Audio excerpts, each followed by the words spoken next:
All right. Hello again, Avengers, and welcome to another exciting daily vlog. This is Daily Vlog 2025, number one. 99. That's what math is hard for the folks. So, today, feel like absolute shit. Didn't sleep almost at all last night because panic attacks for hours upon hours. So, what am I going to do to help me kind of get through this horrible place in my life? I'm going to completely ignore it and to talk about something that I find fascinating. So, there is a video that came out very recently. But I have to look this dude up because I don't remember their name. And you know how I normally don't like say names and things like that because I don't want to pile hate on anyone. Or I'm going to tell you people. Mugen is his name. I'm going to tell you people to watch his video. Not because I think he's this horrible, disgusting. No, he made a really fascinating video. The reason that I find it fascinating is not the reasons that he made the video. The video itself, like here, I'll give you the title of the video. I'm gonna link it in the description so you guys can check it out. Because again, it's a really it's a very well done video. It is made for a very particular reason, and it achieves that result extremely effectively. The video is called A Deep Dive into the Violent Unraveling of Pirate Software from Industry Icon to Glorified Lolcow. It's a hit piece on Pirate Software. If you're not familiar with the name, Pirate Software worked at Blizzard for 7 years. And any of you that are giggling out there, you've watched Mugen's video already. No. Pirate Software is a Twitch streamer that blew up in, I think it was 2022, 2023. Very, very recently. Mugen's video does a brilliant job of kind of establishing a timeline for this creator. And the reason that he blew up was he started making shorts of his Twitch streams. And one of the things that he would do on his Twitch streams is he basically had this program that allowed him to draw. Basically, he gave himself like a chalkboard or a whiteboard, whatever you want to call it. And while he was talking about things and illustrating points, he would draw out words and ideas and phrases and stuff like that. In a similar way that a teacher would do that in the middle of a lecture. And it was YouTube Shorts gold. He grew something like, he went from like a little over 10,000 subs on YouTube to over 1 million in like 2 months. By the way, if anyone wants to give me over 1 million subs in 2 months, I'm perfectly fine with that. I will not be upset whatsoever. And I won't explode on the internet after a bad game of WoW and then having an argument about a rather stupid initiative. So he became this really, really big thing. He actually won a couple of streamer awards because his audience was incredibly supportive. And then the curtain fell. There were a few incidents where he, and again, watch it. It's over an hour long. And unlike when I make an hour-long video and it's just one continuous shot of me talking like a moron, Mugen heavily edited it and it looks very professional. Like, it's a really good video. Has over 1 million views. But in the video, it talks about where he started to fall. And the first time that he started to fall was He was part of this guild called Onlyfangs on WoW Classic. Brilliant name for a guild. And it was a hardcore. They're playing on a hardcore server. What that means is if your character died, the character was wiped out of existence. You didn't get to res, you didn't get to, do a corpse run or anything like that. The character, everything that they had, everything is just completely gone. And all the time that you invested in that is completely gone as well. Hardcore modes are not a new thing for video games.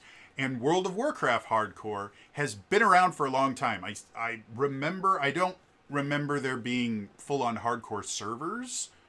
There might have been in the early days of like Vanilla WoW. I do remember being able to create hardcore characters on any server. Though, again, with my memory, I might be mixing up the things. So what happens in this the thing is he's part of this group doing a dungeon called Dire Maul.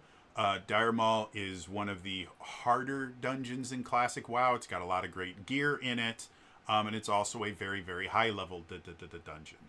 The dungeon goes poorly. They accidentally do some stuff that is essentially ensured that they're all going to die. And so the leader of the group tells everyone, hey, we got to get out of here, run, run, run. And Pirate Software does exactly that. But that's not actually how it's supposed to work. Because you are part of a team, when someone says run, run, run, it doesn't mean, oh, get the hell out of there as fast as physically possible. It means, okay, organized retreat. We're not going to win this, so we need to all work together to get to the end of the dungeon, because if we can get to the end, we can get out of the instance, and then no one dies. And Thor, which is the name that he goes by, Thor doesn't do that. He gives a lot of excuses as to why he doesn't do that. And it turns into this whole thing that the end result of it is it makes him look really bad.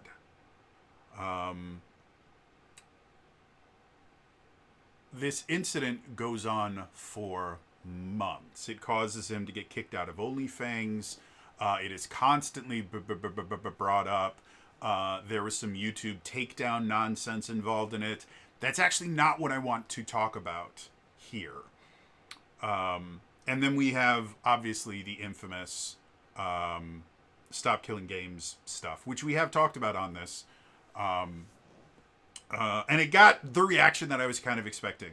Some of you guys agreed with me. Some of you guys didn't. It brought in some people that were brand new to the channel that had very strong opinions, and that's perfectly fine. Again, that is not what this video is about. This video is about something that I find fascinating from a psychological perspective. And the thing that I find fascinating about this is this incident actually reminded me of something from a completely separate thing. And that is Forged in Fire. If you've never heard of Forged in Fire, it is the greatest reality TV show ever. And there's lots of controversies about it. But overall, it is one of my favorite shows ever. I have watched probably like half of the total episodes that exist, because you can find a lot of them on YouTube now. Like there's a Forged in Fire official channel, and they just put up full episodes and compilations where you have like 3 episodes back to back. It's great. I love it. So anyway, there was an episode in the most recent season. The most recent season is season 10. The episode is episode 12. I believe it's called A Cutlass Above, because puns are awesome, and I mean that genuinely. I love puns. And so what? If you're not familiar with the show, Forged in Fire basically takes a bunch of weaponsmiths, specifically bladesmiths, meaning people that craft bladed weapons for a living. Every so often, they will have what are called farriers on there. And the difference between a bladesmith and a farrier is a bladesmith makes blades. They make swords and knives and things like that. A farrier uh, most often does things like makes horseshoes and other like things like that. And the thing that is always mentioned whenever they have a farrier on the channel is farriers mean business. Like, it is not every single farrier they've had on there will do things like, well, everyone else is using like power hammers and all this stuff to get their billets out and stuff like that. Farriers will just take like a medium-sized hammer, not even like a massive sledgehammer or something. They'll just have a medium-sized hammer and they will sit there and just beat the ever-loving shit out of this metal until it gives into their will. They're massively cool. And so what they do is they bring these people to the forge, and then they give them some nonsense,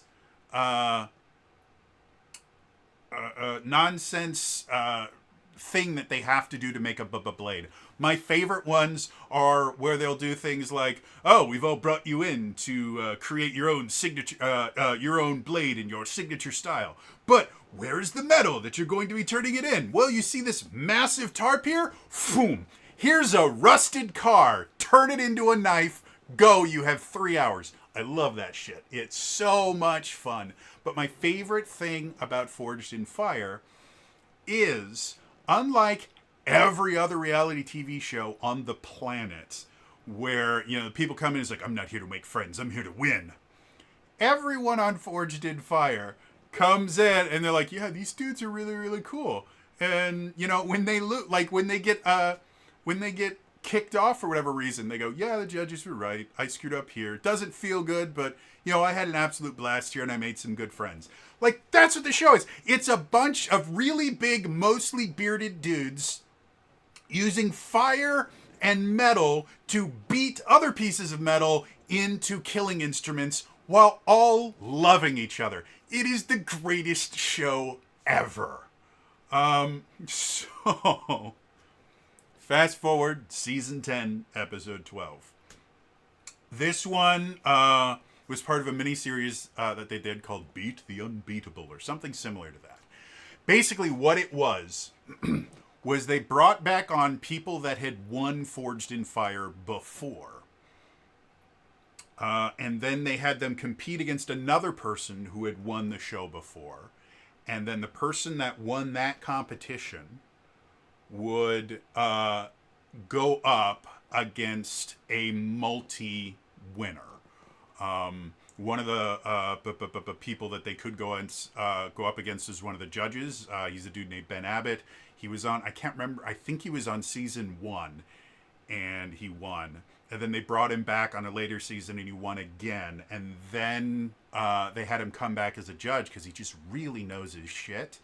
And then there is an entire series where they just kept bringing on Smiths to try and beat him, and he just won over and over and over and over and over and over and over again. And every single one of the judges on there, they had an entire miniseries called Beat the Judges. Every single one of the judges on there has actually been in the Forge and actually competed. Ben Abbott has only been beaten once. Spoiler alert.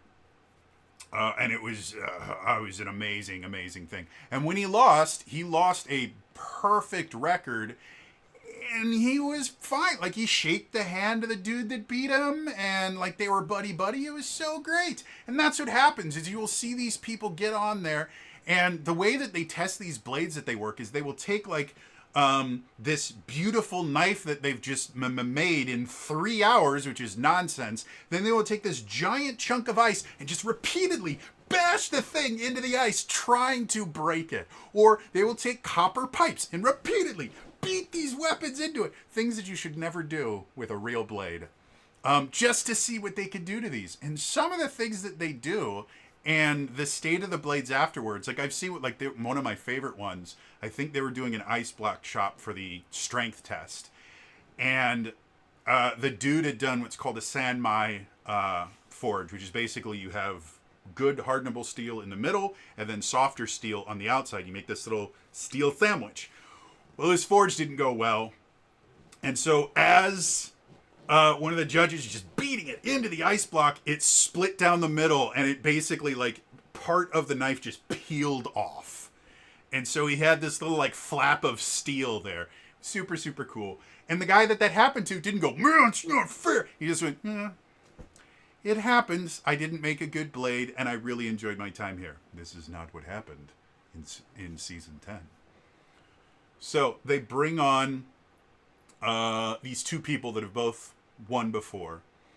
One of them's this dude named Steve. Steve makes it through the initial round, which is a little different than normal. It was an 8-hour forging session where they had to make something really impressive. He wins through that, and then he gets to go up against one of the unbeatables. These are people that have won again and again. It's not just they won once. They won 2, 3, 7, 8 times. So they have to make this cutlass. If you're not familiar with the cutlass was the peak of weaponry during the golden age of piracy. It was a one-handed, semi-curved blade. It was used by pirates. It was used by the military. It was an incredibly effective blade for its time, and it was used just about everywhere. The thing about these competitions to make them fair is they will give them a bunch of parameters. Things like the blade has to be between this length, and it has to have these particular features. And depending on the blade, sometimes those features are, simple things. Like it has to have a cross guard, and it has to have a through tang with a pommel. And sometimes they get significantly more complex. One of the kind of more common parameters that shows up fairly regularly because it's really common on knives in general is a thing called a clip point. Basically what that is the blade itself, as you get to the end, the unsharpened side kind of tapers down to give you a stronger point than you would normally have on a curved blade. Now, is that the exact perfect definition? No, I'm not a bladesmith. I've studied swordplay and swords for many, many years, but I am in no way, shape, at all an expert on them. I know more than some, less than most. When it gets to the testing time, the way that generally happens is if the rules are, if you don't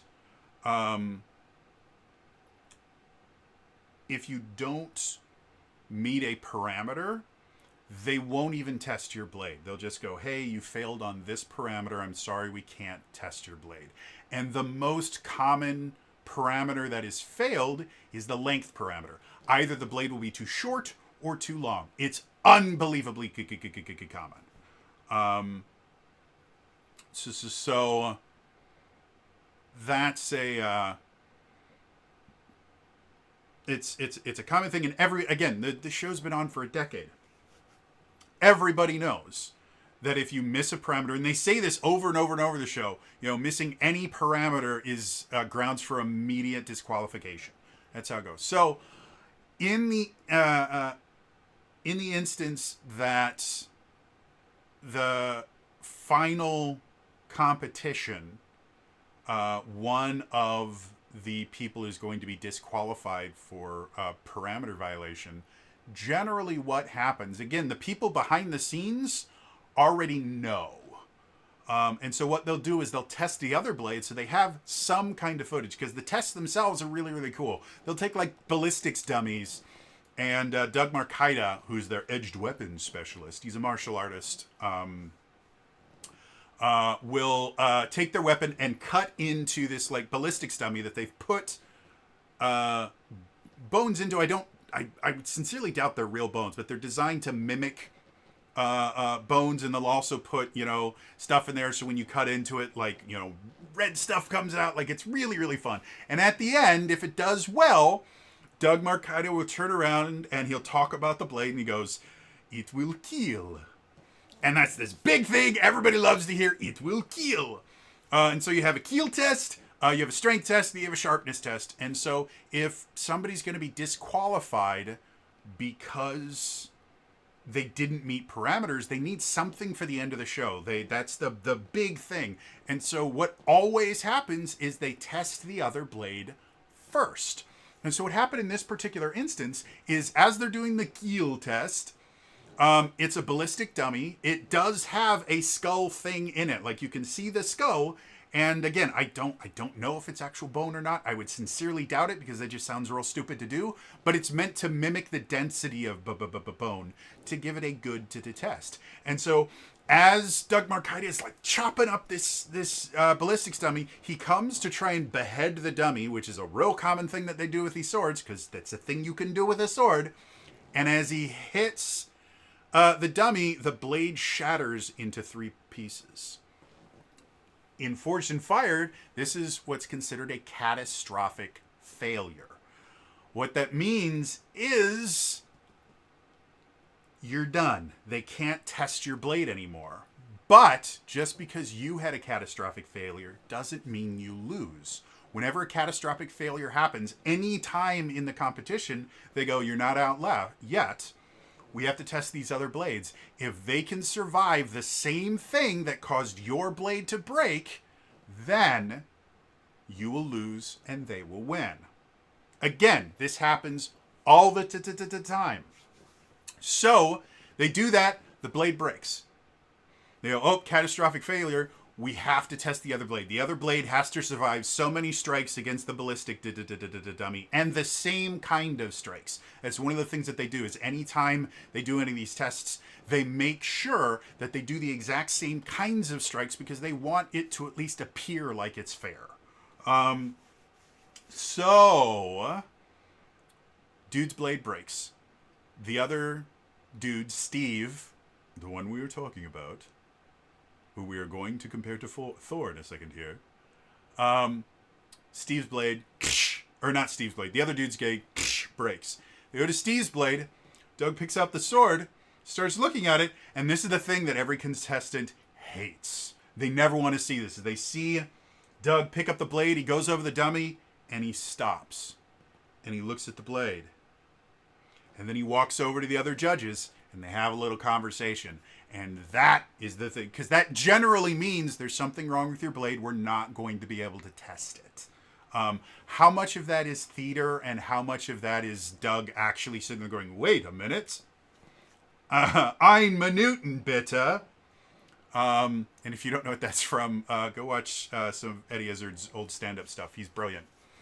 Or they're brilliant. I apologize.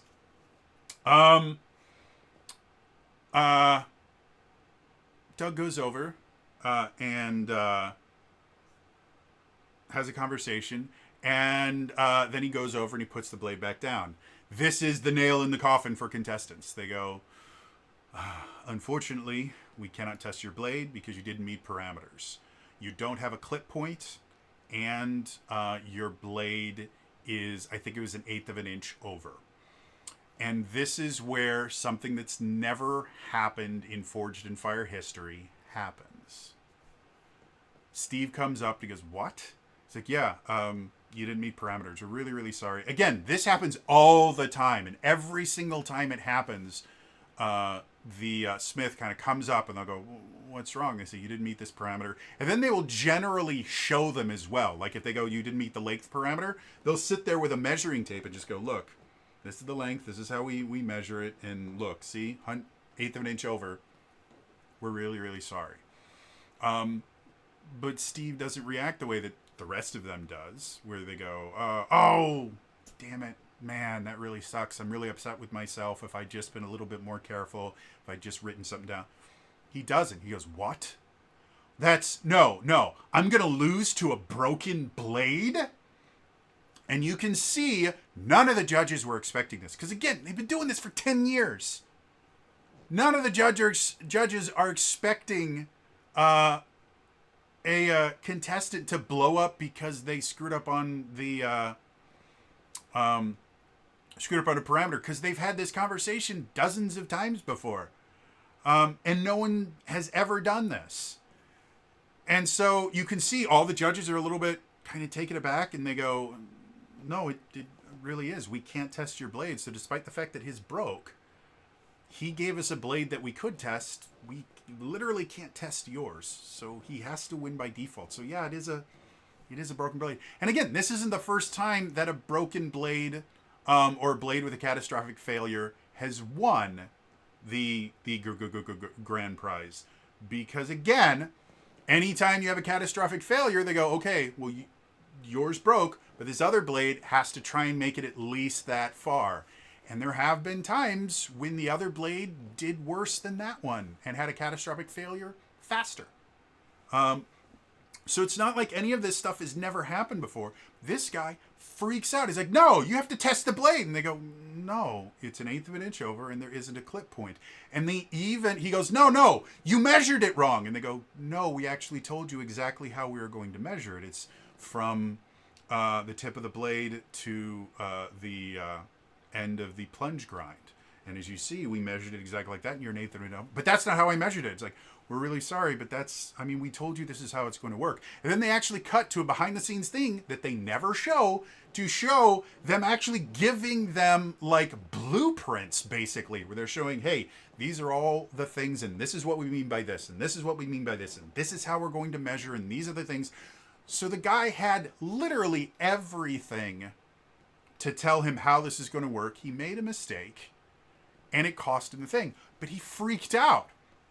And the camera cuts out, and we only get audio because he storms off of the stage, and then we hear him saying, no, I don't want any water. No, I'm not going to do an interview. I'm never going to say a nice thing about this show ever again. And he walks off. And it was this huge, huge thing in the Forged in Fire community because, again, the thing that a lot of people love about Forged in Fire is it's not the catty, backstabbing reality TV bullshit. It's a bunch of people that are really passionate about bladesmithing, getting together to friendly compete and make friends. A lot of them with beards. I have this theory that while having an epic beard is not a guaranteed win, I think having an epic beard gives you a leg up over the competition in any forging situation. Like, I've got a friend who's a blacksmith. He has a beard, and he's a very good blacksmith.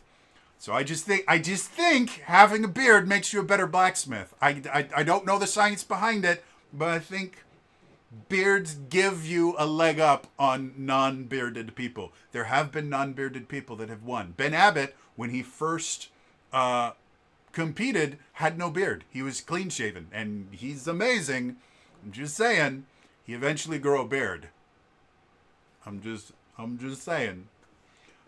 So anyway, so it turned into this huge thing. And one of the things that I saw over and over and over again was that's so weird because, again, he'd been on the show before and he was the pinnacle of politeness. He was a very, very nice guy.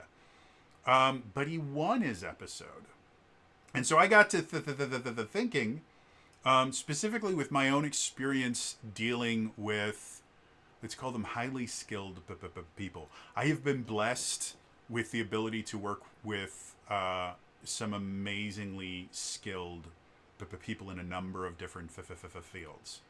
When I was a musician, I got to work with just some absolutely amazing musicians. One of my fondest memories, I got to play jazz when I was in like 7th grade. I got to play jazz with a gentleman named Chuck Hedges.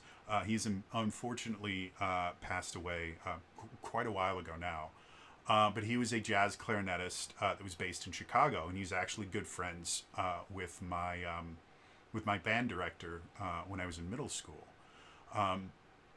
And the amount that, I mean, as a little, 7th grader, the amount I learned from just having a chance to share the stage with this dude was just indescribable. He was such an amazing person, and he was so incredible. Again, this is a professional jazz musician that I can't remember if he had a residency or something. He had a regular spot that he played in Chicago. He put out multiple. I actually still have one of his CDs. He was just so amazing. There was no reason for him to drive up to Wisconsin to work with a bunch of 6th, 7th, and 8th graders that barely understood how jazz worked. Like, we were so early in our jazz kind of career, if you want to call that. We barely knew what we were doing, and yet he came up, and not only did he come up and play with us, he played with us. Like, he had fun with us. He treated us like we were like fully fledged jazz musicians. He never talked down to us, and he just always was there to be this kind of source of wisdom. And on the exact opposite side, I have worked with some incredibly skilled people that had their heads so far up their asses that they could see daylight. And the thing about arrogance is arrogance only becomes apparent when it's challenged. With a few very, very, very rare exceptions, and I would argue if you find someone where you compliment them and their immediate response is to become arrogant, it generally means that they're not nearly as good as you think that they are, and they're compensating for that. Truly exceptionally skilled people, whether they are incredibly arrogant or incredibly humble, generally when you start complimenting them, they will simply accept the compliment. Generally, it won't show up until they are challenged in some way. And then the arrogance comes out. Because when you're talking about how amazing and wonderful they are, all they have to do is sit there and go, you are absolutely right. I am wonderful and I am amazing. And I appreciate that you can see that. Thank you very much. But as soon as they're challenged, the arrogance comes out. They're like, no, I'm sorry. You don't get to challenge me. I am amazing. You are not. You are simply here to tell me how amazing I am. And I think that's what happened with this Steve dude. The first time he was on the show, he still is, I assume. He's still making blades and stuff like that. He has an Instagram page I looked over. He doesn't say anything about Forge and Fire for some bizarre reason. But I believe he still makes and sells knives and things like that. His first episode that he won, the judges had nothing but good things to say about him because he was phenomenally good. Like, forging a blade in 3 or 4 hours, it's gotten shorter as the show has gone on. Forging a blade in 3 or 4 hours, which isn't the whole blade. Like, they have to, basically in that first 3 or 4 hour session, what they have to do is they have to get it into the shape that they want it to be.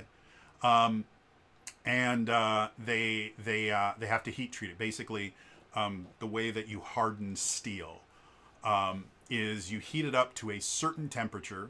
It's different for different types of steel. And then you chill it very, very quickly. And there's a number of different ways to do that. The one that's done most often on Forged in Fire is what's called an oil quench. It is literally that. You heat it up until it is red hot. Not like super, super like glowing white hot, but generally in the red to like warm yellow range. And then you plunge it into a barrel of oil. And what that does is it causes the blade to cool very, very rapidly. And that actually kind of realigns the molecules in there. And it quote unquote hardens the blade. It makes it so it's significantly tougher. It doesn't bend as much. And then there's another process called tempering, where you slowly bring it to a specific temperature. After it's been hardened, you slowly bring it to a certain temperature and then leave it at that temperature, I believe, for a certain amount of time. And that takes away a little it takes away some of the brittleness of the blade. Because when a blade is hardened, it's like glass. It's very, very hard. It's not going to bend or anything, but it's also very, very easy to break the blade. And the tempering process gives it some of its flexibility back. Both are absolutely essential to making a good blade. Only one of those is actually shown on the show because the hardening process is super fun to watch because an oil quench, when you put it in the oil, because it's very, very hot, it can actually ignite the oil. And so you see these big fireballs, especially if they plunge it into the oil and then they take it out too fast. See these massive fireballs that happen. It's super fun to watch. Tempering is putting it in an oven, closing the oven, and waiting for a few hours. It's not fun. It's never shown on the show. It's something that they do, they just never show it. So, Steve, on his first appearance, he never made a mistake. Every single thing he did was perfect. And again, in a situation like that, forging a blade and hardening it in 3 hours is nonsense. Most people, and they're not making like broadswords and that. They're making a knife. But a lot of these knives are like this long. Like it's a big blade. And even though they don't have a finished blade at that point, they get another 2 hours to put a handle on it, put any other features that are required, like maybe a guard or a pommel, put an actual edge on the blade and clean up any problems that they had. So technically you're building a complete blade, functional blade, in about 5 hours, roughly 5 to 6 hours. That's nonsense. Anyone that does this will say that's not okay. If you're making a blade that large, it should take a lot more time than that. So what these people are doing is very, very difficult, and it is testing their skills as a bladesmith pretty epically. And then, after they do all this work to make these really cool weapons, Jay Nielsen will take the blade out and just slam it repeatedly into things, trying to break it into tiny pieces. And it's super fun to watch, especially since the Smiths are sitting there and they watch. It's not always Jay Nielsen, but Jay has a reputation for breaking blades because he's just brutal with them, which is the point of the test. But you watch these guys standing on the side watching Jay or Ben I can't remember the third guy's name. Anyway, I'm bad with names. They'll take the blade and they'll just slam it repeatedly into stuff, or they'll stab like metal things. Or one of my favorite ones I've seen them do is they'll take just a sheet of metal and they'll take the blade and go boom and just chop perpendicular into a sheet of metal, which you should never be doing with a sword. That's a bad idea. And you just watch these smiths go, and then at the end they're just like, whew, that was rough. And then they all like fist bump each other and go, hey man, you did a good job. That's the best part. They're all like, yeah, it's super good. And then they'll hug. It's great, guys. Watch the show. So the first time he was on there, he was the perfect gentleman because he was never critiqued. He was never told he did anything wrong. He was showered with praise and adoration, and justifiably so. He made an amazing knife in the first 2 rounds. And then for the third round, I can't remember what the weapon that he made was, but he made an absolutely perfect version of that. Because for the third round, what they do is they show them an iconic weapon from history.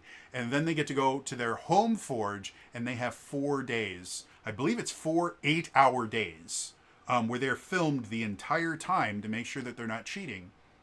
And so that they have footage of them making the blades to make one of these the things. And forging, something like a claymore or a cutlass or something like that in 4 days is still hard, very, very difficult. And a lot of these things, like I've seen them, have them do things like they had one where they had them make a spiked mace. And so in addition to actually having to make the mace, which in and of itself is a lot of work, they had to create all of these spikes and then find ways to forge or weld these spikes onto their maces in a way that when it impacts whatever nonsense they're going to be hitting these things with, that they don't all break off instantly. So it is a lot of work. So yeah, we get to this final thing, and he just comes off as this pompous act. Now, some people have argued that, well, it was an editing thing. The editors know how the show is going to end because it's filmed before they edit it. None of this stuff is live. And so they knew that he was going to throw a temper tantrum at the end. And so they edit it to make him look like the villain because Forged in Fire is no one's watching it anymore. I don't 100% agree with that opinion. But when you look at it from a psychological perspective, if we consider Steve just very arrogant, I wouldn't go far enough to call him something like a narcissist or something like that. But he's a very arrogant, very full of himself but a person. Those traits would only become apparent when he's no longer being praised. And they would become especially apparent if, for whatever reason, he's put into a situation where something that he did is called out and it causes him to have to face some sort of negative consequence, which is exactly what happened in this. And then it was like flipping a switch. He was a completely different person. He was, you can't do that to me. No, that's not how it works. And he argued with us and they showed him. I was like, no, I'm never going to say a good thing about this because they cheated. They didn't tell me how amazing I was. I made a beautiful, wonderful blade and they said it was bad. They said it was wrong. If you watch the episode, it is a gorgeous looking blade. It just didn't meet the parameters. And that was the only problem. They didn't say you're a bad smith. They said you didn't meet the parameters. And that's okay. People make mistakes. It's not the end of the world. But this person, they couldn't deal with that. They were perfectly fine when they were being told how amazing and wonderful they are. As soon as someone had a critique for them, instant shift. They're condescending, they're argumentative, and then they just walk away when they can no longer refute the criticism that they're getting. If anyone is starting to make connections, maybe you understand why I'm pairing these two things together. I would never have called myself a quote-unquote fan of Pirate Software. I liked him. I liked a lot of his videos, especially since like one of the videos, it's actually brought up in Muji's video on him. I don't know if it was his first video that went big or it's just his most popular. But he's talking about social engineering and security testing. I can't remember what the actual term for that is. If you're not familiar with social engineering, fun fact, hackers that go and get sensitive information, they actually don't. Hacking, like in the 90s movies Hackers, has never actually been a thing. There were people that would hack into systems and stuff like that. It doesn't look anything like that film. That style of information gathering, penetration testing, that's what it's called. That style of information gathering and corporate espionage and stuff is extremely rare because security has become so much better, especially digital assisted security. Remember I made that video talking about how the internet is protected by a bunch of lava lamps? That's what security is. It creates these encryption keys and things like that that are, with our current technology, that are impossible to predict. And without a way to crack these keys, there's really no way to get in from a digital standpoint. However, hacks happen on a regular basis. So how are these people hacking if security is so good? Because social engineering is significantly more effective.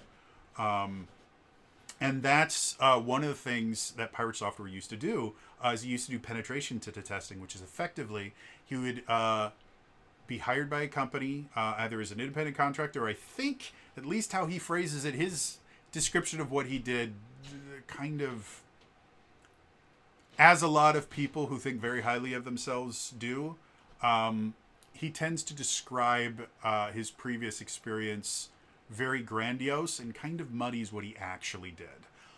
So I'm not 100% certain how he did this, but he has talked about, and in that video he actually talks about the idea that he was doing penetration testing. Basically, the purpose of penetration testing is you go into a situation and you try and get employees to tell you things that they shouldn't, that a clever quote-unquote hacker could use to get into the system. The most common version of penetration testing is what is called phishing emails. Basically what they do is they send you an email that looks very, very official, and it generally will have a link that you're supposed to click on to fix things, or sometimes it'll have a phone number that you have to call. And what that is when you click on that or when you call that number, they will ask you a bunch of questions that are extremely normal questions to have if you are dealing with someone that's part of like your internal security team. They will do things like, okay, well, we have to verify who you are. So what's your social security number? What are your answers to these security questions? Things like that. These are things that would normally happen if you were trying to, let's say, get access to your account again. It's the reason you have security questions and stuff like that. You have to verify your identity. However, because these people are not the security company, they're writing all the information down, and then what they do is they go to security, or they click on reset password, and they change everything and they get into your accounts. And that's how the vast majority of these huge data breaches happen. It's not through some dude on a keyboard going, I'm in. No. It happens through social engineering, which is where you just approach people. Human beings are always the weakest part of your security plan. And then you just have casual conversations with them where you bring up random topics until they give you information that is useful for you. And so in this short, he's talking about, okay, I had to go and I had to get 50 questions answered. These are 50 bits of information that these employees are never supposed to give out. I got all of it. However, I did notice something. I noticed that it was incredibly difficult for me to get the information from first-year employees, and incredibly easy to get it from fifth-year employees. And so what that showed me was this wasn't an employee issue. This was a training issue. Everybody that worked at Blizzard, when they first worked there, they had a security training program that they had to go through that taught them all about the things that you weren't allowed to say, common social engineering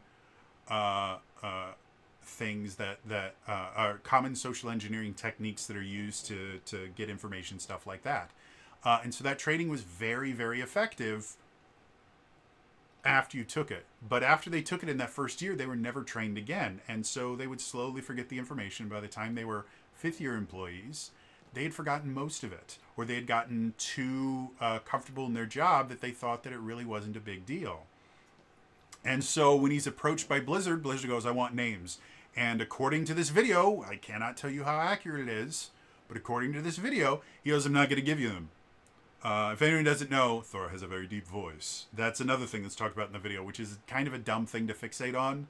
Because here's a fun fact. I have been a bass since 8th grade. However, you may notice that my voice is lower in some videos than others. And if you go back to really early videos, you may notice that my voice was higher a few years ago than it is today.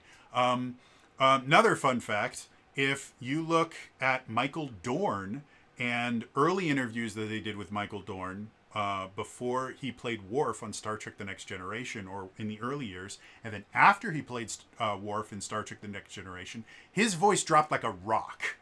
And the reason why is your voice is a muscle. And depending on where your natural pitch is, if you use certain aspects of your voice more often, they become stronger. And so, yes, my voice does get deeper on a fairly regular basis for a number of different reasons. If I'm spending a long time focusing on my lower range and trying to stretch my lower range and stuff like that, my voice will go lower. If I haven't spoken a lot, my voice, like from an unwarmed up voice to a warmed up voice, my voice can jump an octave. So I don't know. It's one of these things. It's one of the things I don't like about the video is just how much is like, well, everything about it's a lie. And I'm just going to show you he's just a stupid, ugly liar. It's not. He's an asshole. You don't need to pick apart every single thing that he said. However, going back to that video, he goes, yeah, I'm not going to give it to you. And then the Blizzard person goes, well, I'm going to go to your boss. And so they went to my boss. And my boss said, hey, you going to give him the information? He says, no, I'm not. And boss goes, hey, he's not going to give you the names. I don't know what to tell you. And so the Blizzard person goes, well, why aren't you giving you names? He says, because what you're going to do is you're going to fire all the people. You're going to fire your best employees, the people that have been there the longest. And then in 4 years, you're going to have the exact same problem. This is a training issue, not an employee issue.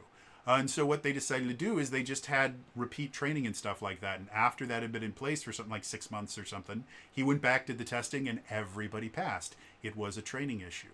And guess what? That is a real thing that happens in businesses every single day of the week. Even in retail, in my position as an entry-level manager, I had to deal with similar situations where I would have corporate people going, hey,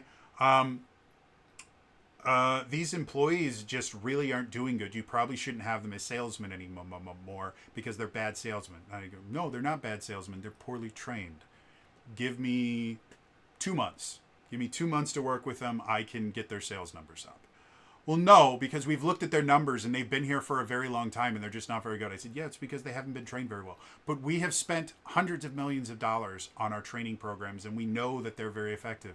They are very effective in certain situations. They are not universally effective. Give me 2 months. Okay, fine. And in 2 months, I had these people selling better than half the stores in the district because it was a training program. Or a training problem, not an employee problem. And sometimes it's not even a training problem. A lot of times it's a motivation problem.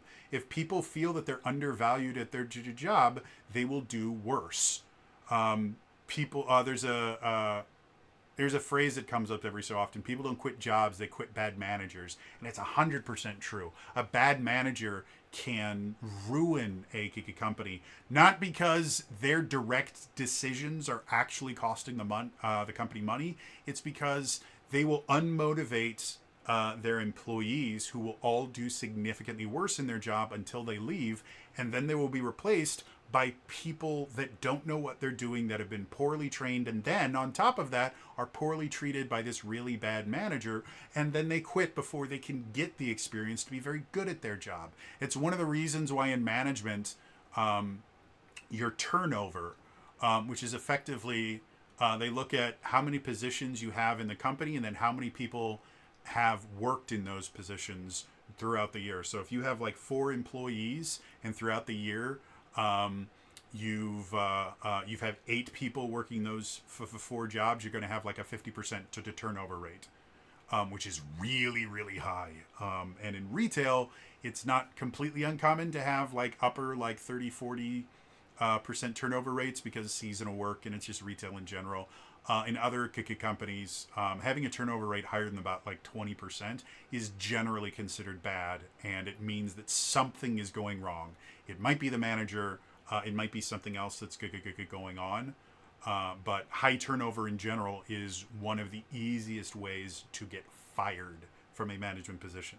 And there are a lot of managers I know that have been fired for high turnover rates that they had no control over, but that is the correlation. High turnover equals bad manager. And that's how it works. So I liked a lot of the stuff that he said because he was relatively knowledgeable about the things that he did. He said it in a very entertaining manner. And because of the drawing and stuff like that, it was very easy to understand and digest. So I liked him. I thought he was pretty cool. Again, I wouldn't call myself like a massive fan of his or anything like that, simply because I never subscribed to his channel. I never actually searched out his videos or anything. I would watch them when they popped up on my feed. That was about it. I think I tried watching one of his streams like once, and the vast majority of his stream was not those cool little shorts that I enjoyed. It was him playing video games. And I didn't find him particularly entertaining to watch play video games. So yeah, cool dude. I liked a lot of the stuff that he said. But I was never like massively, oh, I must defend Thor. And then the WoW incident happened.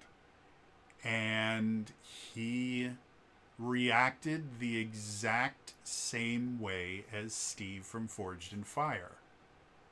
No, because of this and this and this, and these are all the reasons that I was right. And you guys are wrong, and I'm going away. And I walk away. Almost textbook with how close it mimicked Steve from Forged in Fire. And I found this absolutely fascinating. I found out later, he actually did this thing. There is this clinical psychologist, fun fact, there are kind of two flavors of shrinks. There are psychiatrists, which I've mentioned before. Psychiatrists are drug doctors. Their expertise is specifically medicating people with psychological conditions. They are a pharmacist, effectively, that specifically focuses on psychological disorders and the various medications that can be used to treat them.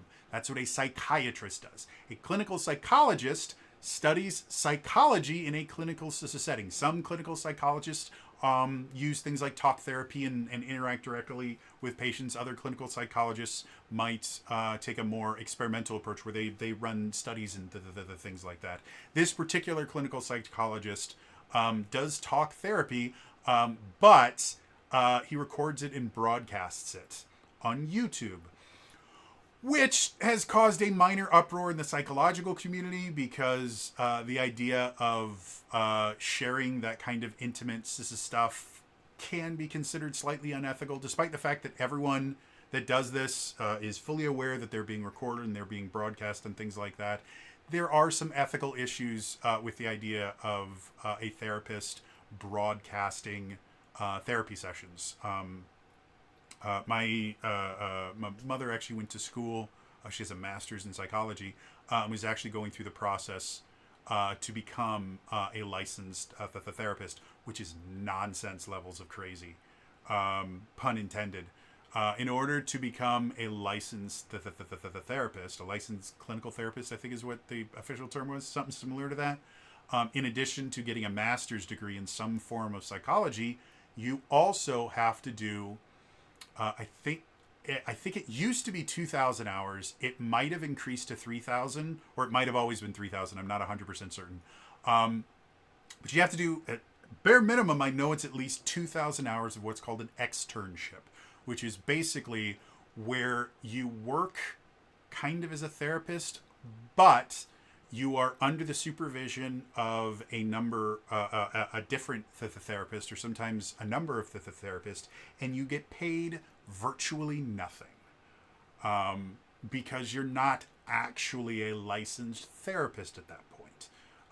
I used to call it student therapizing because it's a very similar process to what most teachers have to go through if you're going to be a public school teacher. In order to be licensed in most states, I don't know if this is everywhere, but in most states, you have to have so many hours of student teaching. And again, it works in a very similar manner. You are put into a school under the direction of another teacher or a group of teachers. It will start out with you helping them teach, and then eventually what happens is you are given your own classroom for a set amount of time, and your observer or teacher, whatever they're called, will basically just kind of monitor you, give you tips and things like that, but they kind of let you work on your own. That's student teaching, so I call it student therapizing. So becoming a therapist is very, very difficult, and they have a very long list of ethics rules that they have to follow. And one of those rules is you do not talk about what goes on during therapy sessions. Like, that is enough. Simply talking to someone about something that was said during a therapy session can get your license revoked. It's considered a huge breach of ethics. It's considered a huge breach of trust between you and your patient. The only time it is accepted is a therapist will talk with other therapists about clients that they have to kind of compare notes and get feedback and get different ideas to help them. And that is the only time that it is ever acceptable. And even that conversation is very heavily regulated. So this dude is a bit of a wild card. You know, he wears a leather jacket. He doesn't wear a leather jacket. But if he was a television show character, he'd wear a leather jacket and wear sunglasses, and he would like, I don't need a rule book. Throw it against the wall. He really wouldn't. But anyway, so he had this conversation with Thor. I believe the video is still on the internet somewhere. There's clips of it in Mugen's video. And he's talking to uh, Thor about specifically the World of Warcraft incident is the clip that's in Mugen's video. And one of the first things that I noticed, again, I've been in therapy for a long time now. And my mother was a therapist. I'm very, very used, and I myself have studied psychology. I've had a couple people go, well, why don't you go into therapy? And I'm like, I don't think I could do it. Like, I have a hard enough time controlling my own emotions. One of the most difficult things about being a therapist is people bare their soul to you, and you hear about horrible, horrible things that have happened to people. And you have to deal with that. And it's very, very difficult. There are a lot of therapists that kind of get burnt out because they have to listen to tales of abuse. They have to listen to just the worst experiences in people's lives that have left them scarred permanently. And then on the exact opposite side, they also have to deal with people that are so completely out of touch with reality and are so convinced of their own superiority. And they're not allowed to just sit there and go, hey, listen, dipshit, you're a dumb fuck. Stop being an asshole. Therapists have this way of speaking. And again, I have chased people out of the therapy profession. Let me tell you, the psychiatrist that put me on benzos for 2 years that possibly caused permanent brain damage, they don't practice anymore. They went to an administrative role. I had another therapist who was an anxiety specialist that I went to and worked with for a few months. I think, I can't remember if it was before or after I was hospitalized. I was locked in a psych ward, super fun. But I stopped seeing them after that because physically I was just incapable of doing the things that they wanted to do. They wanted to kind of desensitize me to my panic attacks. And so, which this is a real thing. It's a very effective form of treatment. Basically what they would do is they would have me breathe through a straw to simulate the physical experience of a panic attack so that I would be effectively desensitized to all the physical stimulation that happens when you're having a panic attack as a method of making it easier for me to deal with them, because due to my panic disorder, I have panic attacks that have no triggers. They just happen. My brain just goes, you know what? Life's been too easy for you for a little while, so we're going to make you feel like you're about to die and someone's trying to kill you. Enjoy! So to deal, the two ways that you deal with anxiety is, one, you learn mindfulness and how to kind of deal with things that would trigger a panic attack. And then the second way is how to kind of endure panic attacks so that they don't take over your life. In order to do that, you have to be physically healthy enough to experience a panic attack without the possibility of something going wrong. Like if you have like a bad heart, intentionally triggering a panic attack, which causes your heartbeat to race very, very quickly, would be monumentally stupid. Well, because of my conversion disorder, I have seizures when I have panic attacks. Not every single panic attack turns into a seizure, but enough of them happen that I'm not allowed to drive. So I was never at a point where I could actually do that, because there was always a chance it would trigger a seizure, and that is inherently unsafe. So I stopped seeing that particular therapist. They stopped practicing like a month or two later. And then the first therapist I ever saw, they retired. So technically it wasn't my fault, but like a month or two after they saw me, they were like, I'm done with this. So I scare therapists out of therapizing. Ha ha ha. Anyway, so I've talked to a lot of different therapists, and I thought this dude, he didn't use the language that I was used to hearing from most therapists. And he actually confronted Thor about this is something he was saying. They were talking about the WoW incident, and he kind of brings up to Thor the idea of, okay, well, why can't you just, like, Thor starts explaining what happened and how he apologized, and people hated his apology because his apology was kind of dismissive.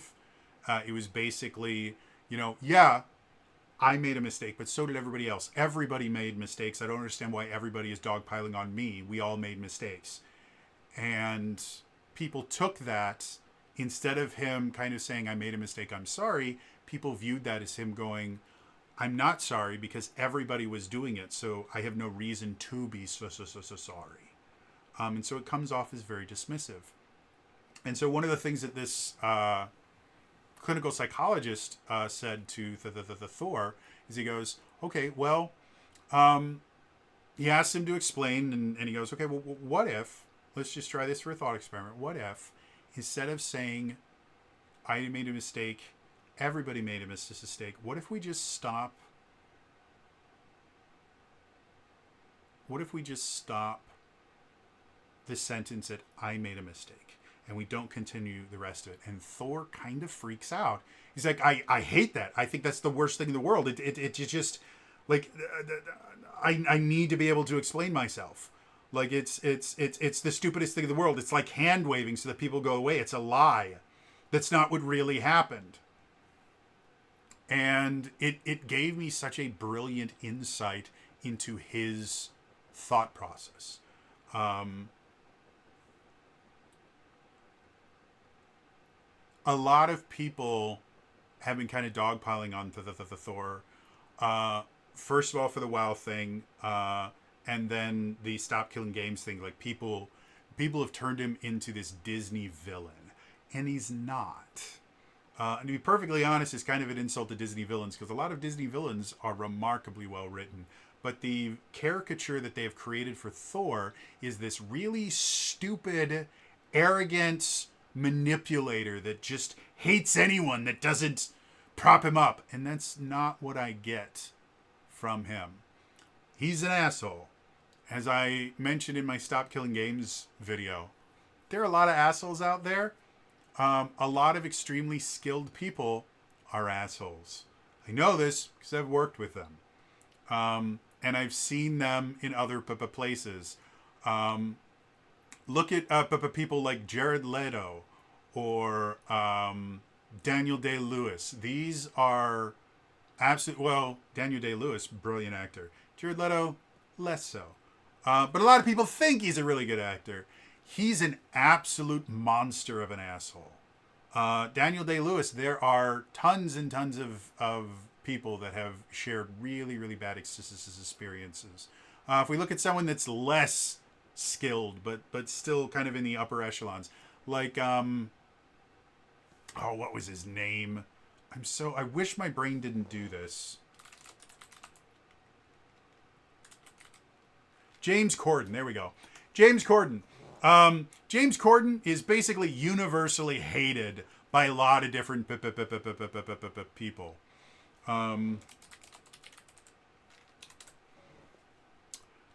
Because he's an asshole. I don't know how else to say it. But he also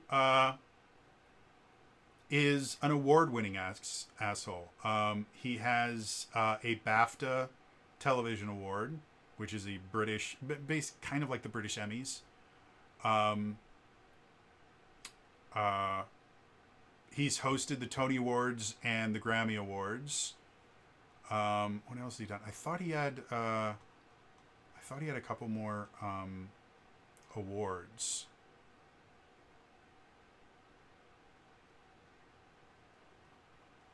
Do we not have awards lists for him? Discography. No, I can't see. Anyway, so he has won awards. He's actually remarkably skilled at what he does. He's a comic actor. He's also, like, I believe he's done things in the West End, which is, if you're unaware, that's England's version of Broadway, and they're unbelievably skilled people that work on the West End. I believe he's done some stuff on Broadway. he is a relatively gifted and skilled singer. He's very, very funny. But he's an absolute asshole. And he's nowhere near as skilled as he thinks he is. And people are willing to kind of deal with assholes when they're really, really amazing and wonderful. And James Corden committed the unforgivable sin of just being skilled, not superstar amazing, and yet was still a massive asshole. And that caused him to be viewed as just a horrible, disgusting person that people despise. Because he's an asshole, and he's very full of himself. That's kind of what I get from Thor. I don't think... He's not the villainous caricature that people make him out to be. He's not this conniving, little tantrum-throwing baby that is completely incapable of having a reasonable conversation, and he's not. He's very self-motivated, and he doesn't respond well to criticism, which is not an uncommon thing. Again, from being a trainer, I know a lot of people that did not respond well to criticism, and there are ways to get around that. And there are ways that you as a person, like if that's just an inherent character trait in you, it does not mean that you're just ruined forever and you will always be an asshole. No, that's something that you can work on. I don't personally believe Thor is working on that. That is my own personal opinion. It has no basis in any conversation I've ever had with Pirate Software or anything. Never met the dude. I've never had a conversation. This is pure opinion. But it's something that can be gotten around. And if they don't want to change it themselves, there are ways to motivate someone that's very self-motivated to become less of an asshole. Again, I've actively done that. Again, entertainment in general is full of assholes.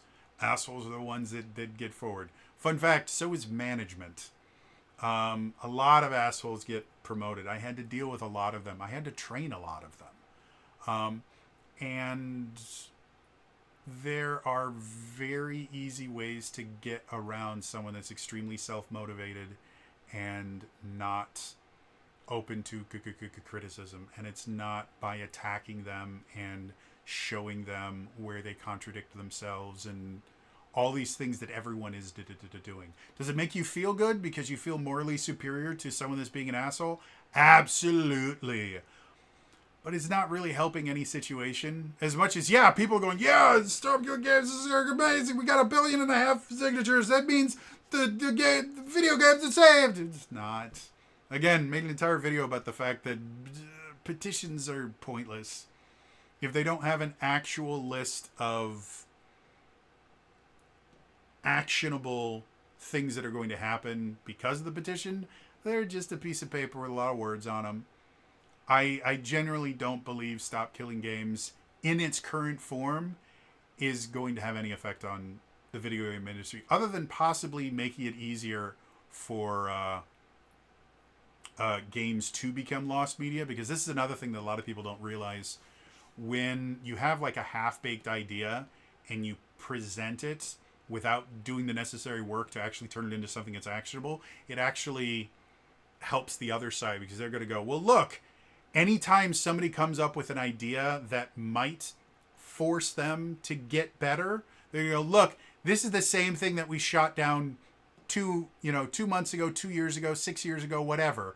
It's one of the reasons that copyright law is in the state that it is in the US, is because people have come forward with really, really bad ideas on how to fix it.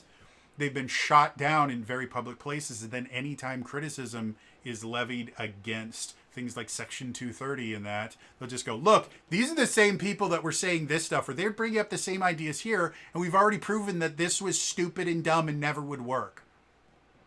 So getting back to the real purpose of this video, again, I find it absolutely fascinating, especially that little part where he's actually talking to a therapist. You actually get to see how his mind works. And it's not that he is this incredible man-child, nepo baby, toddler that lies to everybody and can only be around people that make him feel good. No. He has a very distinct way that he views the world. And the idea of apologizing for something without the full context, to him feels like he's lying. It's a really common trait in people that are neurodivergent. I am not saying that Pirate Software is neurodivergent in any way, shape, or form. I'm saying I have seen a similar thought process in people that are neurodivergent. This is not me saying anything along the lines that Pirate Software is in any way, shape, or form neurodivergent. I have no knowledge of that. I am not a psychological expert. I am simply saying I have seen this thought process before, and it is not something that prevents people from learning from mistakes. It's not something that prevents people from growing. So all of the attacks and everything going against Thor right now, again, he's an asshole. 100%. But I don't think he's an evil person. I think he's an asshole that has a particular way of viewing things. And every time he has been criticized and confronted, the people confronting him have never spoken in a language that he understands. Even this therapist, when he kind of presented this, in my humble opinion, did it extremely poorly. It was a good clip to watch, but the way that he phrased it and how quickly he dropped it, as someone, again, who has had to not just deal with, but has had to interact and work with people in various places in the neurodivergent spectrum, you can't actually do that in the real world. Like, he was never, like, Pirate Software was not a quote-unquote client of his. He was making content with him. And the thing about therapists is they can drop you as a client. That's a thing. But when you have to work with someone, you can't just go, well, I don't like them, so I'm not going to work with them. It doesn't work that way. You have to find a way to work together, and you 100% can. I don't believe the approach that was taken by that clinical psychologist was a very good one. I think it was significantly, like, it still was significantly effective in showing how Thor's thought process works. Like, again, it was enlightening to me to see how he reacted to that. And a lot of people take that as, oh, look, he's such a condescending asshole. He can't even accept criticism. No, he was expressing the way that his brain works. And rewiring the brain is incredibly difficult, especially since he, like me, is in his 30s. By the time you're in your 30s, your brain's kind of there. Like, trying to make major changes in how your thought processes works once you're in your 30s is almost a lost cause. Your brain is kind of stuck where it is, and you just kind of have to deal with it for the rest of your life. Doesn't mean that it's impossible. It just takes a shit ton more work than, say, when you're a teenager, or even when you're mid-20s. You can still make some pretty massive changes to how you view the world and how you process information. But by the time you get into your 30s, especially once you get into your 40s and 50s, your brain's kind of there. Creating new pathways is unbelievably difficult and can be physically painful. Yeah, like, now we understand how his brain works, and everybody took that as an opportunity to go, I don't like how his brain works. He's an evil, disgusting person. It's not what it is. It's just how his brain works.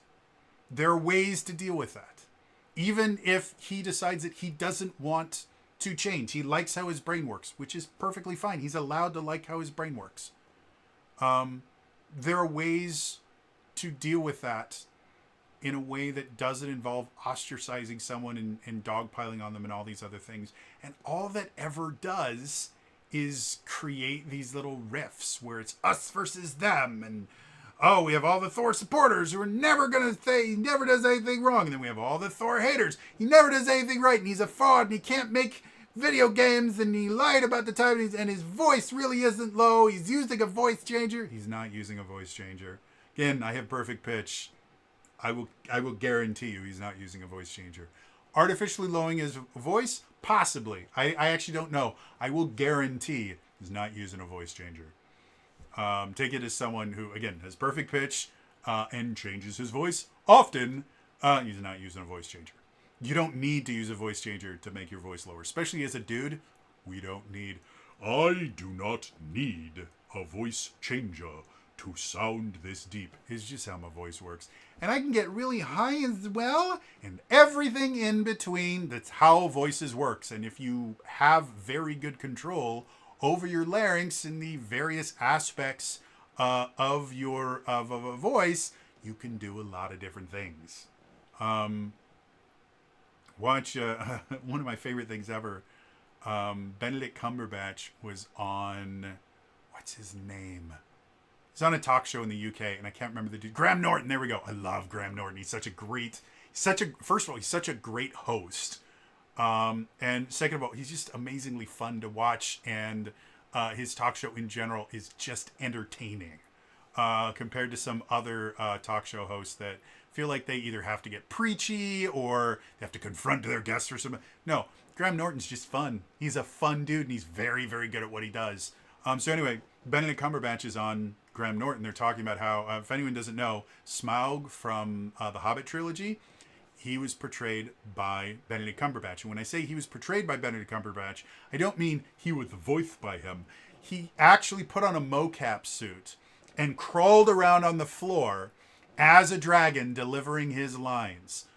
He went above and beyond to voice this to the dragon. And a lot of people think that crazy, intimidating voice is created entirely using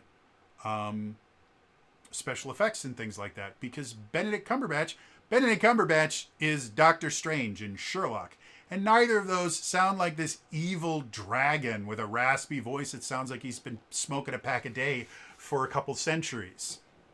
So on this episode of Graham Norton, one of the other people on the couch goes, how'd they make that voice? He goes, it was me for the most part. I mean, there was effects added afterwards, but it was mostly him. And so this woman named Miranda, I can't remember her last name. She's a comedic actress, I want to say. She's really cool. I like her. I can't remember what she does, but I liked her on the show. They go, well, can you do it? And so he starts talking like this and goes, Miranda, perhaps I should take your heart out. And everyone's like, wow, he sounds like... Well, yeah, he's using a technique called vocal fry, which is basically... in your larynx, you actually have two sets of quote-unquote vocal cords. And they're not actually cords. They are flaps. They're just flaps of skin that have muscles all around them that tighten them and loosen them. And the tighter they get, the higher your voice gets. And the looser they get, the lower your voice gets. Well, there's two of them. The second set is sometimes referred to as your false vocal cords or your false vocal folds. I can't remember. They actually have a scientific name. What are they called? The ventricular folds or vestibular folds. They are your second set of vocal cords. And most people don't really interact with them that much. If you're familiar with an actor, playwright, everything, Harvey Fierstein, genuinely one of my heroes. He's one of the most amazing actors in the world. He's written so many amazing plays for Broadway. I think he won a Tony for, was it Kinky Boots? I can't remember. He played the mother in Hairspray on Broadway and was brilliant at it. He's absolutely brilliant. One of the most skilled and talented actors of his generation. I think he just got a Lifetime Achievement Award at the Tonys too. He has a condition where his vestibular folds are overdeveloped, and so he talks like this. If you've ever heard Harvey Firestein, this is what he sounds like. He's in Mrs. Doubtfire, he plays the brother, and he always sounds like this. That's actively using my vestibular folds, using a technique that's known as vocal fry. Now, there are right ways to do it and wrong ways to do it. When you do it poorly, you actually damage your vocal cords, and you can actually cause strain. You can cause sores to appear on your vocal cords. It used to be a death sentence for a singer. Julie Andrews had such an amazing, wonderful of a voice, but she pushed it so hard that she developed these sores on her vocal cords that required to have surgery on them, and it actually destroyed her singing voice. She's regained some of it to where she can do a little bit of singing, but if you compare her singing voice now to her singing voice in her prime, when she was doing things like My Fair Lady on Broadway or The Sound of Music, she had one of the most angelic, amazing voices. Nowadays, the surgery to repair your vocal cords is significantly more advanced, and it's no longer the death sentence that it used to be. Yeah, that the whole thing with Benedict Cumberbatch, he just learned how to force enough air through his vocal folds and kind of use some of his vestibular folds to create this low, deep, angry voice. I use it in my D&D games every so often when I need to have a really evil sounding villain. So yeah. Anyway, the entire purpose of this video, like I said, was just to talk about, again, the kind of psychological aspect of people like this. We like to paint them as villains, as these evil subhuman beings. And the reason we like to do that is when we have a villain, the entire purpose of a villain is to lose. That is why villains exist in literature and in stories in general. Their purpose is to lose. They're not meant to exist after they lose, which is why a lot of villains die in the end in a lot of different stories. Their entire purpose is just they are an object meant to be overcome. They're not a real person. In the real world, people are real. They have thoughts and feelings. They exist outside of the caricatures that you force upon them. I still think Thor is an asshole. I think Steve from Forged in Fire is an asshole. Does that mean I think they're an evil, disgusting person that deserves to lose their livelihood and become destitute and then eventually die alone and away from everybody that ever loved them? No. I think they're an asshole. And that's okay. They don't need to be punished for being an asshole. They don't need to lose something. They're just an asshole. I've been friends with assholes. Some assholes can be very nice when they're not being assholes. They're real life human beings dealing with real life things. We have no idea what caused his mind to work in this particular way. He could have just been born that that's the way that his brain works.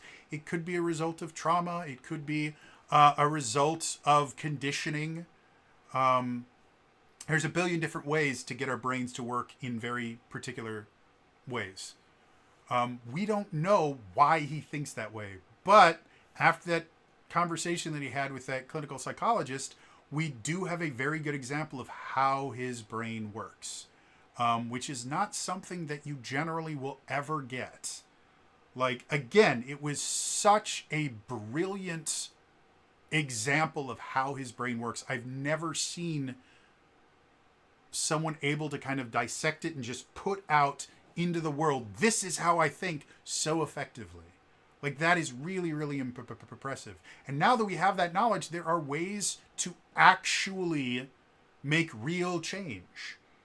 If someone that actually cared about making real change, having a real conversation where the result of the conversation is people learn from it, if someone like that was to have a conversation with Thor, there's a very good chance that his entire image could change. But right now, nobody wants that. They just want a villain that they can defeat. And in this day and age, defeat is not just, oh, yay, we made him look stupid. It's you lose your career, you lose your job, you lose your house, you lose everything, and then you disappear because people don't want to think about the fact that they bullied someone to death. They only want to think about the fact that we bullied them into non-existence. Whatever that non-existence is fine. I don't need to think about the results of my action. I just need to know that it was my fault that the evil bad guy doesn't exist anymore. And that's kind of dumb. But like I said, I did find it absolutely fascinating and thrilling to see the same example of two people that I think probably have a very similar thought process, or at least a very similar view of themselves, in two incredibly separate situations reacting in the exact same way. Like, to me, as a student of psychology, I love that. I think that's fascinating. That's wonderful. Interested to hear from you guys. First of all, do we have any Thor supporters out there? I actually don't know how much of my audience crosses over with his. So if you are a Thor supporter, be loud and proud. The purpose of this video is not to shit on someone that's already being shit on a lot. Do we have Thor detractors out there as well? Feel free to kick a comment. Again, the purpose of this is not to shit on anybody involved. It's to realize that, hey, this is how his brain works. And that's not a bad thing. It's just how his brain works. Doesn't make him a bad person. It just means that's how it works. And now that we understand that, if somebody wanted to, we actually might be able to move forward from this. And I find that fascinating. What do you guys think? Do you find it fascinating? Do you think I'm fixating on something I really shouldn't be? Do you want me to say more things using my vestibular folds because it sounds cool? Autobots, roll out! Let me know in the comments down below. Otherwise, again, it's all for you today. We'll see you guys next time. All right? Bye-bye.